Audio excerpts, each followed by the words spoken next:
തകർന്നു കിടക്കുന്ന മുട്ടാർ മണികണ്ഠൻ ആൽത്തറ junction road PWD ഏറ്റെടുത്ത് പുനർനിർമ്മിക്കണമെന്ന് CPIM മങ്ങാരം വടക്ക് ബ്രാഞ്ച് സമ്മേളനം ആവശ്യപ്പെട്ടു. പന്തളം നഗരസഭയിലെ 5, 6 വാർഡുകളിലൂടെ കടന്നുപോകുന്ന റോഡ് അറ്റകുറ്റപ്പണികൾ നടത്തിയിട്ട് വർഷങ്ങളായി. പാർട്ടി ബ്രാഞ്ച് സമ്മേളനം CPIM Pandalam area committee secretary R. Jyothikumar ഉദ്ഘാടനം ചെയ്തു.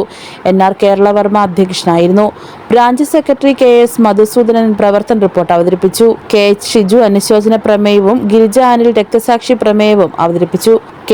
ലത്തീഫ് സ്വാഗതവും AR സോമനാഥൻ നന്ദിയും പറഞ്ഞു. ബ്രാഞ്ച് സെക്രട്ടറിയായി KS മധുസൂദനനെ വീണ്ടും തെരഞ്ഞെടുത്തു. News bureau, Pandalam. ഏവർക്കും ശ്രീവത്സം സിൽക്സിന്റെയും 999 ബ്ലെൻഡ് ഫാഷന്റെയും ഹൃദ്യമായ ഓണാശംസകൾ.